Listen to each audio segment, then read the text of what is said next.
My name is Richard Hudson. I got off into building the Turpin style box call because I really like the sound of a Turpin style box.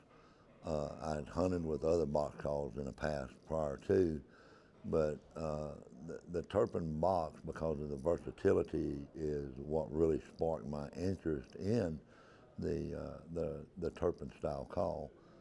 My buddy down in Mississippi, Doug Morgan, I asked Doug to build me one, and Doug made the comment, says, well, you build calls, build your own. And so I did, and I kind of started working around on a pattern and come up with a box, and then just sort of took it from there. I really enjoy giving children and kids, the young adults and stuff, uh, turkey calls and to assist them. And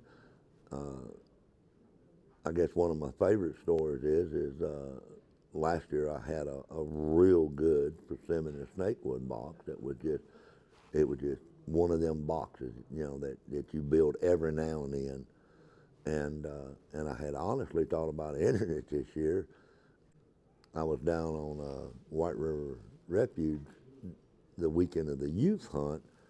I was just listening for turkeys, and there was a gentleman and his son up there turkey hunting, and and he said, "Well, you're so and so's brother," and I go, "Yes, sir." And he goes, "Well, you build turkey calls." I said, "Yes, sir." He said, "You got one." So I run it for him, and then his son was asleep in the truck. He done give up the ghost. I mean, it was too much for him.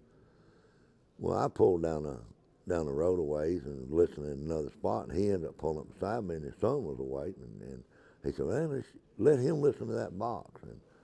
And I started showing him how to run it, and well, me being me, I didn't have a turkey call to enter into the Nationals in 2025 because I ended up giving it to that 15-year-old boy. But it's not about, you know, hanging on to or hoarding. One of my other favorite stories is about 4 or 5 years back, I had a personal box, and I done killed 7 or 8 different gobblers with this box. And I went outside to smoke a cigarette, and I come back in, and Doug Morgan and Robert were sitting there, and my box call's gone. I'm like, "Where's my box call?" And they're like, "Oh, we sold that." And I'm like, "Oh, okay, enough's enough. Where's my box call at?" "Oh, we sold that box call." I said, "Who you sell my box call to?" He said, "Well, we sold that to Mike Lapp." And I'm like, "You did what?" "Oh yeah, Mike Lapp bought that call." I said, "You sold my personal box call." He said, "Yeah, Mike won't know what all them X's inside that call was." I said, "That was my call. What did you sell my call for?" Well, Mike said I was crying, so he come down and throwed one of his T-shirts at me that says "Lap It," and he said, "Here, I could dry up my tears with this shirt." And Mike told me last year, I think it was, that he'd actually killed a turkey with that call, and he'd signed the inside of it, put his own X and signed the inside of it that he'd killed a turkey with that box. So me being me and picking on people, I had to go and make I can't call him a Yankee no more. I can only call him a northern redneck buddy because I hurt his feelings and call him a Yankee. So uh, I made him a special call, and I was thinking about how to get over on Mike. So I put the handle on the wrong end of the box. So the handle was in the front of the box, and you run the box from the back like that.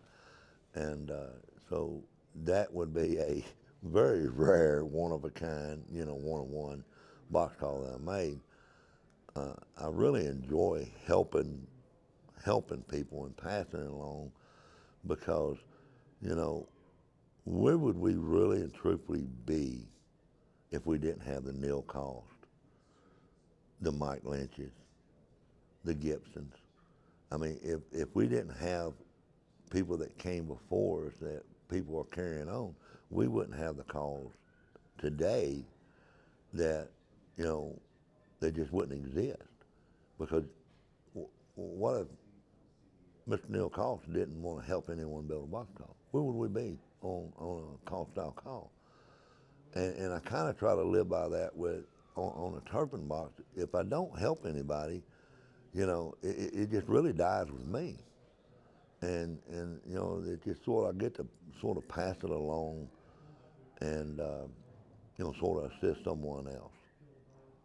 I'll tell everyone, and I'll argue this to my dying day, that UniCoy is the best show on earth. A customer can walk into my booth, sit down, talk to me. We hang out down at the fireplace. We tell stories. We have become a family. And that's how we treat each other, as if we're part of a big call making family.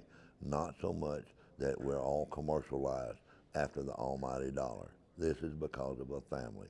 And as long as the good Lord's willing, I will be here.